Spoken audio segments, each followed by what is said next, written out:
ఈరోజు parliament budget సమావేశాల నేపథ్యంలో ఆల్ పార్టీ మీటింగ్ జరిగింది.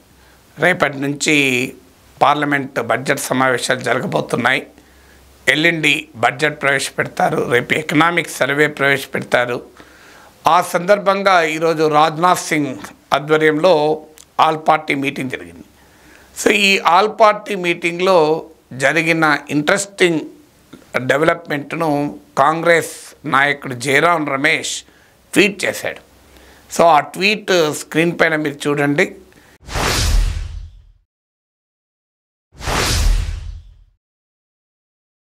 ఇందులో ఇంట్రెస్టింగ్ అంశం ఏంటంటే ఆంధ్రప్రదేశ్కి సంబంధించింది.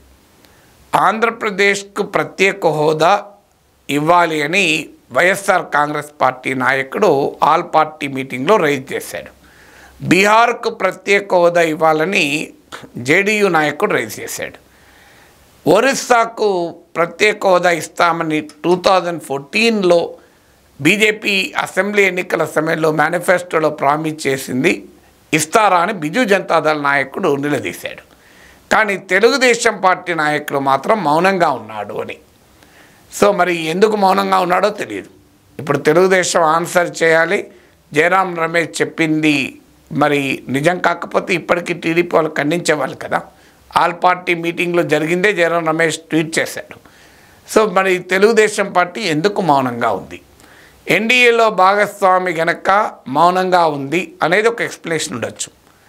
ఎందుకంటే బిజు జనతాదళ్ 10 ఏళ్ళుగా ఎన్డీఏలో లేకపోయినా బీజేపీకి అన్ని కీలక సందర్భాల్లో మద్దతు ఇచ్చింది. కానీ 2024 అసెంబ్లీ ఎన్నికల్లో ఒరిస్సాలో బిజు జనతాదళ్ ప్రభుత్వ పార్టీని ఓడించి బీజేపీ రాష్ట్రంలో అధికారంలోకి వచ్చింది. అంటే బీజేపీకి మద్దతు ఇచ్చి తన అధికారాన్ని కోల్పోయింది బిజు జనతాదళ్. అందుకే 2024 లోక్సభ ఎలక్షన్ల తర్వాత బిజు జనతాదళ్ ప్రతిపక్ష అవతారాన్ని ఎత్తింది. ప్రతిపక్ష అవతారాన్ని ఎత్తింది కనుక ఇప్పుడు ఆ పార్టీకి మళ్ళీ ప్రత్యేక హోదా గుర్తొచ్చింది. 2014 బీజేపీ మేనిఫెస్టోను రెఫర్ చేస్తూ ప్రత్యేక హోదా డిమాండ్ చేసింది. కానీ ఎన్డీఏలో భాగస్వామి కావడం వల్లనే తెలుగుదేశం మౌనంగా ఉంది. ఎన్డీఏ లోపల అడుగుతాము మేము, ఎన్డీఏని ఇబ్బంది పెట్టే విధంగా, మోడీ ప్రభుత్వాన్ని ఇబ్బంది పెట్టే విధంగా ఆల్ పార్టీ మీటింగ్లో అడగము అన్నదే విధానం. అయితే మరి జేడీయూ అడిగింది కదా. జేడీయూ వాస్తవంగా టీడీపీ కన్నా ఎక్కువ బీజేపీ పైన ఆధారపడి ఉంది. టీడీపీ అసలు ఆధారపడలేదు. టీడీపీకి సొంతగానే 135 ఎమ్మెల్యేస్ ఉన్నారు.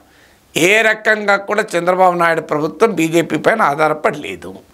బీజేపీయే ఆ మాటకొస్తే చంద్రబాబు నాయుడు పైన ఆధారపడింది.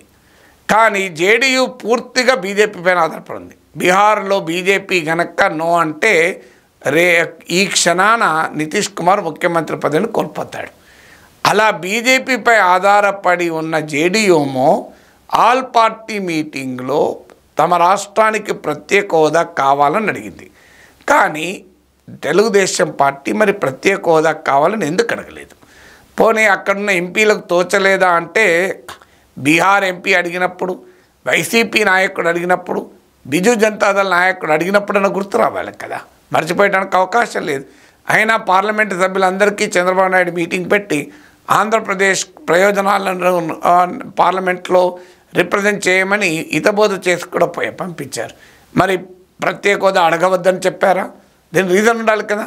సో ప్రత్యేక హోదా గురించి మరి జనసేన నాయకుడు వెళ్ళాడా? జనసేనకు కూడా పార్లమెంట్లో 2 సభ్యులు ఉన్నారు. అందువల్ల బహుశా ఆల్ పార్టీ మీటింగ్కు జనసేనకు కూడా ఆహ్వానం వచ్చి ఉంటుంది. సో జయరాం రమేష్ ట్వీట్లో కానీ ఇంకెక్కడ కానీ జనసేన నాయకుడు అడిగాడా లేదా అన్నది లేదు.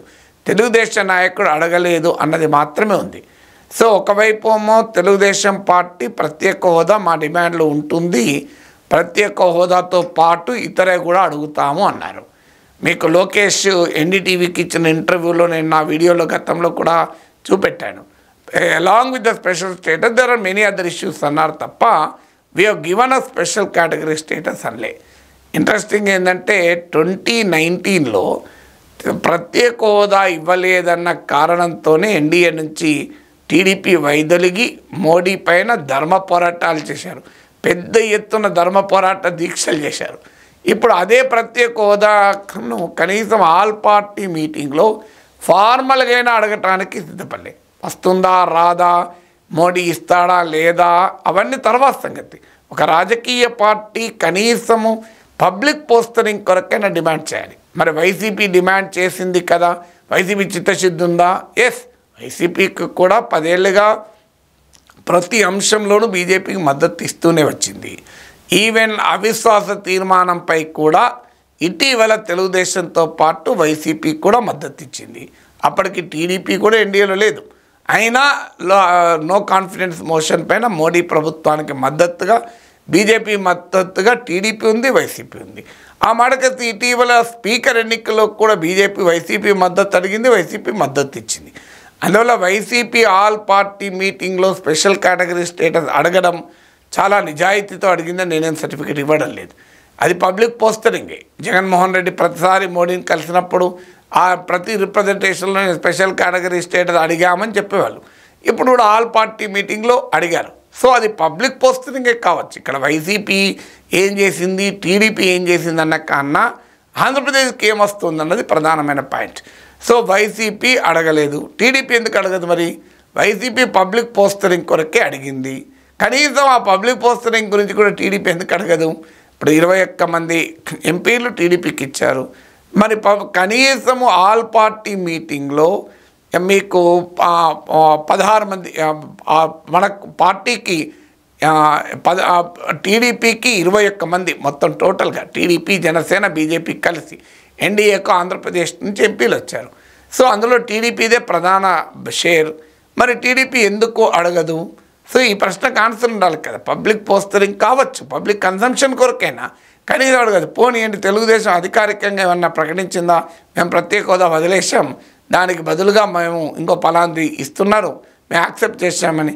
ఇప్పుడు 2019 ముందు ఇదే జరిగింది. ప్రత్యేక హోదా కాదు, ప్రత్యేక ప్యాకేజ్ అని ఒకటి ఇచ్చారు. దానికి అరుణ్ జైట్లీ కృతజ్ఞతలు చెప్తూ ఆంధ్రప్రదేశ్ అసెంబ్లీ తీర్మానం చేసింది.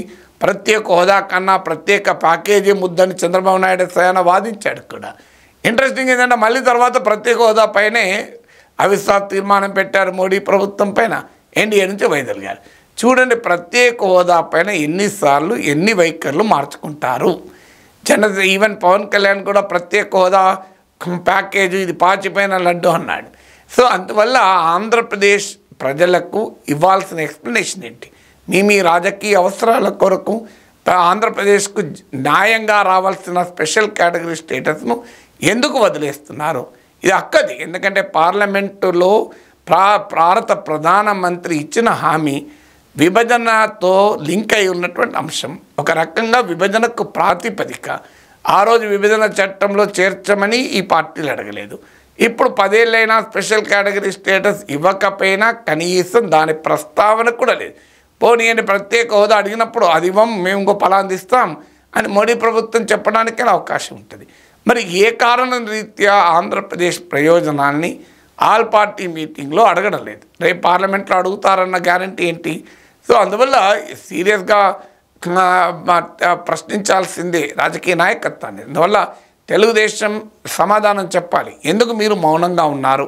ఆల్ పార్టీ మీటింగ్లో బీహార్, ఒరిస్సా నాయకులు, అక్కడ అధికార కూటమిలో ఉన్న జేడీయూ కూడా స్పెషల్ కేటగిరీ స్టేటస్ డిమాండ్ చేస్తుంటే, ఆంధ్రప్రదేశ్ నుంచి కూడా కావాలని వైసీపీ కూడా అడుగుతుంటే టీడీపీ ఎందుకు మౌనంగా ఉంది అన్నది సమాధానం కావాలి.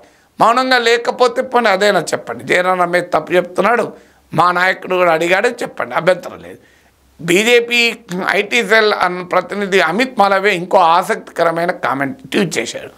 ఆయన ఈ ప్రత్యేక కేటగిరీ హోదా గురించి మాట్లాడాడు. ఆయన ఇంకో అంశం మాట్లాడతాడు. ఆయన ఏమంటాడు, ఈ ఆల్ పార్టీ మీటింగ్కు ప్రోటోకాల్స్ ఉంటాయి, ప్రొసీజర్స్ ఉంటాయి. ఆల్ పార్టీ మీటింగ్లో రాజకీయ పార్టీలు ఇష్టాగోష్ఠిగా మాట్లాడుకుంటాయి, తర్వాత మీడియా బ్రీఫింగ్ ఉంటుంది. కానీ ఈ జయరాం రమేష్ ఆ మీటింగ్లో ఉండగానే ట్వీట్ చేశాడు. అందువల్ల ఇతన్ని కాదు, నెక్స్ట్ టైం కొద్దిగా అనుభవజ్ఞని పంపండి అని. సో ఆయన మీటింగ్లో ట్వీట్ చేసినా, బయటకు వచ్చి ట్వీట్ చేసినా అల్టిమేట్గా కావాల్సింది ఏంటి? అమిత్ మాలవ్యాజీ ప్రత్యేక హోదా ఆంధ్రప్రదేశ్కి ఇస్తారా ఇయ్యరా? మీరు ఇవ్వమని చెప్పారు, మీరు కన్సిస్టెంట్గా ఉన్నారు. ఇందులో బీజేపీని కూడా తప్పట్లేం. బీజేపీ డే 1 నుంచి కన్సిస్టెంట్గా ఉంది, ప్రత్యేక హోదా మేము ఇవ్వం. అయితే అధికారంలోకి వచ్చాక కన్సిస్టెంట్గా ఉంది. అధికారంలోకి రాకముందు ప్రత్యేక హోదా అడిగిందే బీజేపీ. వెంకయ్య నాయుడు, అరుణ్ జైట్లీ రాష్ట్రపతి అడిగారు. వెంకన్న సాక్షిగా నరేంద్ర మోడీ ప్రామిస్ చేశారు. సో ఇప్పుడు కాదని అనగలరా? స్పెషల్ కేటగిరీ స్టేటస్కు ఇలా రాజకీయంగా మీరు దానికి గ్రహణం పట్టిస్తే ఆంధ్రప్రదేశ్ ప్రజలు మౌనంగా ఉండాల్సిందేనా? ఈ మాట అడిగితే ఇప్పుడు ఖచ్చితంగా కింద ట్రోల్స్ ఎగబడతారు. నా మీద ఎగబడడం మానేసి ఆ మోడీజీ పైన ఒత్తిడి పెట్టండి, ప్రత్యేక హోదా అయినా వస్తుంది. నా పైన ట్రోల్స్ ఎగబడితే ఏమొస్తుంది? ఏ హోదా రాదు కదా.